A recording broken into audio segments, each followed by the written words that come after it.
വിഷ്ണുശാലിനിയുടെ ഇന്നത്തെ എപ്പിസോഡിൽ ഹേമലത ചിത്രയുടെ പുറകിൽ തലയ്ക്ക് പുറകിൽ ഇങ്ങനെ തോക്ക് ചൂണ്ടുമ്പോൾ എന്താ ഇതെന്നും പറഞ്ഞ് തിരുമേനി ചെല്ലുകയാണ്.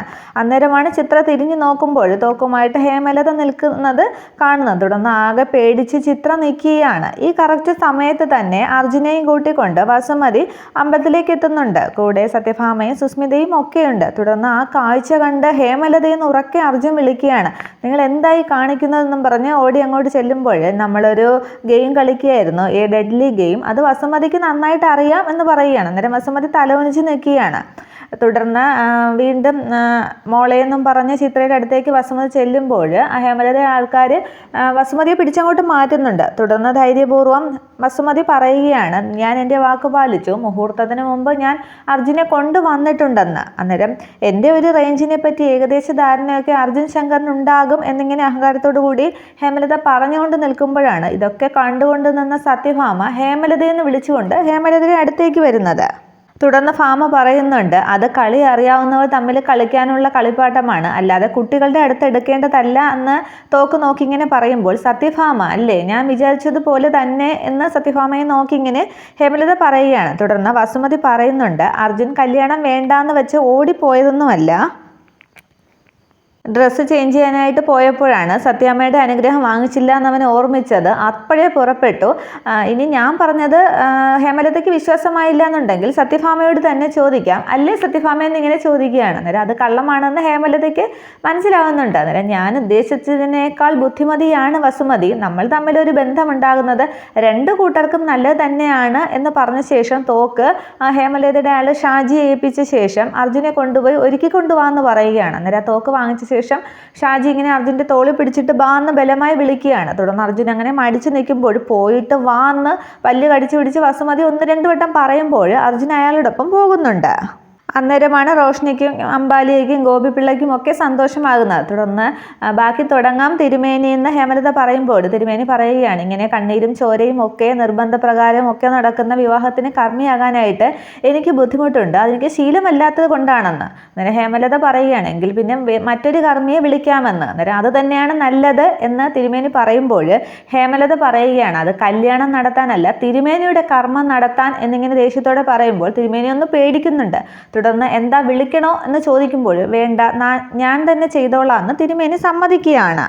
തുടർന്ന് അർജുൻ കല്യാണ വേഷത്തിൽ ഒരുങ്ങി റെഡിയായി വന്ന് റോഷൻ്റെ അടുത്തേക്ക് നിൽക്കുകയാണ്. അന്നേരം ഇതൊക്കെ കണ്ട് സന്തോഷിച്ച് നിൽക്കുകയാണ് സുസ്മിത. പക്ഷേ സത്യഭാമ അവിടെ നിൽക്കുന്നുണ്ടെങ്കിലും സത്യഭാമയുടെ മുഖത്ത് വലുതായിട്ട് തെളിച്ചമൊന്നുമില്ല. സുസ്മിത മനസ്സിൽ കരുതുകയാണ്, അങ്ങനെ ഒടുവിൽ ഈ വിവാഹവും എങ്ങനെയെങ്കിലും സാധിച്ചെടുത്തു.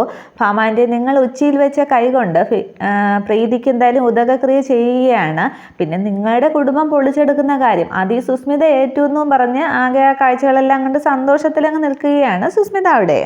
ഇവിടെ ചടങ്ങുകളൊക്കെ ആരംഭിച്ചിട്ടും വിഷ്ണുവും പോലീസുകാരും പ്രീതിയും ശാലിനിയും ഒന്നും ഇതുവരെ എത്തിയിട്ടില്ല. അവർ വണ്ടിയിൽ വരുന്നത് മാത്രമേ കാണിക്കുന്നുള്ളൂ.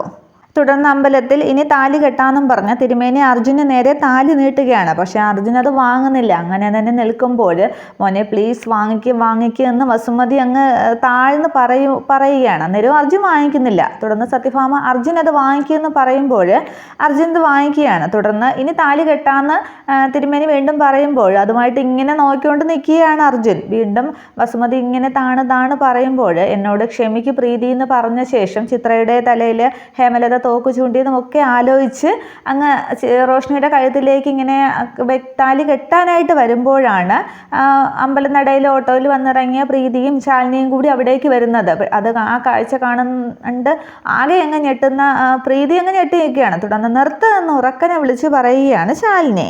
തുടർന്ന് എല്ലാവരും അത് കേട്ട് ഒരേപോലെ തിരിഞ്ഞു നോക്കുകയാണ്. പ്രീതിയെ കണ്ടിട്ട് പ്രീതി എന്ന് അർജുൻ ഇങ്ങനെ വിളിക്കുന്നുണ്ട്. തുടർന്ന് പ്രീതിയുടെ കൈയും പിടിച്ച് ആ ഒരു ദേഷ്യഭാവത്തോടു കൂടി ശാലിനി അവരുടെ മുമ്പിലേക്ക് ചെല്ലുകയാണ്. എന്നിട്ട് ഇവിടെ താലി കെട്ടൊന്നും നടക്കാൻ പോകുന്നില്ല വസുമതി ആൻറ്റി, ഇവിടെ ഒരു നിയമവിരുദ്ധമായ കാര്യമാണ് നടക്കുന്നത്. അർജുനേട്ടൻ വന്നേ, അർജുനേട്ടനെ ആരും തടയില്ല എന്ന് ശാലിനി പറയുമ്പോൾ ഇങ്ങനെ പ്രീതിയെ നോക്കി നിൽക്കുകയാണ് അർജുൻ. തുടർന്ന് പ്രീതി ഇങ്ങനെ അർജുനേട്ടാന്നും വിളിക്കുമ്പോൾ അർജുൻ പ്രീതിയുടെ അടുത്തേക്ക് വരാൻ പോകുന്നുണ്ട്. അന്നേരം റോഷ്നി അർജുൻ്റെ കയ്യിൽ കയറി പിടിക്കുകയാണ്. തുടർന്ന് വീണ്ടും അർജുനേട്ടാന്ന് പ്രീതി ഇങ്ങനെ വിളിക്കുമ്പോൾ ആ താലി അർജുൻ അങ്ങ് തറയിലിടുന്നുണ്ട്. തുടർന്ന് റോഷ്നിയുടെ കൈയങ്ങ് ബലമായിട്ട് തൻ്റെ കയ്യിൽ നിന്നും പിടിച്ചു മാറ്റിയിട്ട് ഓടിച്ചെന്നങ്ങ് പ്രീതിയെ കെട്ടിപ്പിടിക്കുകയാണ്. അതെല്ലാവരും അങ്ങ് നോക്കി നിൽക്കുകയാണ്. തല കുനിച്ച് സത്യഭാമ നിൽക്കുന്നുണ്ട്. ഇതേ സമയം ദേഷ്യപ്പെടുന്ന വസുമതി ഓടി വന്ന് അർജുനെയും പ്രീതിയെയും അങ്ങ് പിടിച്ചു മാറ്റിയിട്ട് നിന്നോട് താലി കെട്ടാനല്ലേ പറഞ്ഞത് എന്ന് പറയുകയാണ്. തുടർന്ന് ആകെ ദേഷ്യം വരുന്ന ഗോപിപിള്ള ഹേമലതയോട് ചോദിക്കുന്നുണ്ട്, ഹേമലതയെ നീ എന്നെ ഇതൊക്കെ കാണിച്ചു തരാനാണോ നീ മുംബൈയിൽ നിന്നും വന്നതെന്ന്. തുടർന്ന് വീണ്ടും അർജുൻ പ്രീതിയുടെ അടുത്തേക്ക് പോകാനായിട്ട് ശ്രമിക്കുമ്പോൾ വസുമതി അങ്ങ് ഇടയ്ക്ക് കയറുകയാണ്. അന്നേരം ഹേമലത പറയുകയാണ്, അവരെ വിട്ടേക്ക് വസുമതി, കുട്ടികൾ അവരുടെ ജീവിതം നോക്കി ജീവിക്കട്ടെ.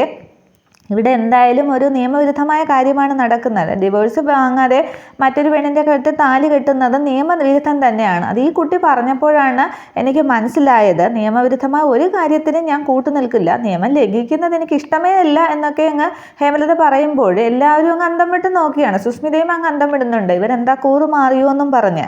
തുടർന്ന് അർജുൻ ഇങ്ങനെ നോക്കിക്കൊണ്ടിരിക്കുമ്പോൾ അർജുനോട് പറയുന്നുണ്ട്, നീ നിൻ്റെ പെണ്ണിനെയും കൂട്ടി പോയി ജീവിക്കാനായിട്ട്. തുടർന്ന് പ്രീതിയും ശാലിനിയും അർജുനും കൂടി അമ്പലത്തിൽ നിന്നും അങ്ങ് പുറത്തോട്ട് ഇറങ്ങിയാണ്. തുടർന്ന് ഹേമലത വസുമതിയോട് ചോദിക്കുന്നുണ്ട്, വസുമതി കുഞ്ഞമ്മേ, നിങ്ങളല്ലേ പറഞ്ഞത് സത്യഭാമ മുന്നിൽ നിന്ന് ഈ വിവാഹം നടത്തി തരുമെന്ന്? സത്യഭാമയുടെ വാക്കാണ്. ജീവൻ കൊടുത്തും അതൊക്കെ പാലിക്കും. നാളെ സത്യഭാമയുടെ വീടിൻ്റെ മുമ്പിൽ നീതിക്ക് വേണ്ടി കാത്തു നിൽക്കുന്നവർ ഇതൊക്കെ കേട്ടാൽ ചിരിക്കും, പുച്ഛിക്കും. ഒരു സത്യഭാമ എന്നൊക്കെ പറഞ്ഞ് ഭാമയെ അങ്ങ് ആക്ഷേപിച്ച് സംസാരിക്കുമ്പോൾ ആകെ അങ്ങ് ദേഷ്യം കൊള്ളുകയാണ് ഭാമയ്ക്ക്. തുടർന്ന് ദേഷ്യത്തോടു കൂടി പുറത്തേക്ക് പോകുന്ന അർജുനെ നോക്കിക്കൊണ്ട് അർജുൻ എന്ന് ഉറക്കനെ വിളിക്കുമ്പോൾ അർജുനും ശാലിനിയും പ്രീതിയും കൂടി തിരിഞ്ഞു നിൽക്കുന്നുണ്ട്. തുടർന്ന് ദേഷ്യത്തോടു കൂടി അർജുൻ്റെ അടുത്തേക്ക് ചെല്ലുകയാണ് ഭാമ. അന്നേരം അർജുൻ പ്രീതിയുടെ കയ്യിൽ ഇങ്ങനെ ഇറുക്കി പിടിച്ചിരിക്കുകയാണ്. തുടർന്ന് അർജുനെ പ്രീതിയുടെ കൈ വിടിയിക്കാനും മുന്നോട്ട് കൊണ്ടുവരാനും ഒക്കെ ഭാമ ശ്രമിക്കുന്നുണ്ട്. അന്നേരം വിട് സത്യാമ്മേ, അർജുനേട്ടനെ വിട് എന്നൊക്കെ പ്രീതിയും ശാലിനിയും കൂടി എല്ലാവരും ഭാമയെ തടുക്കാനായിട്ട് ശ്രമിക്കുന്നുണ്ട്. പക്ഷെ ഒരു വിധത്തിലും ഭാമ കേൾക്കുന്നില്ല. തുടർന്ന് ബലമായിട്ട് അവസാനം ശാലിനി ഇങ്ങനെ സത്യഭാമയുടെ കൈ അങ്ങ് വലിച്ച് അങ്ങ് എറിയുകയാണ്. എന്നിട്ട് സത്യാമ്മ എന്തായി കാണിക്കുന്നതെന്ന് ചോദിക്കുകയാണ്.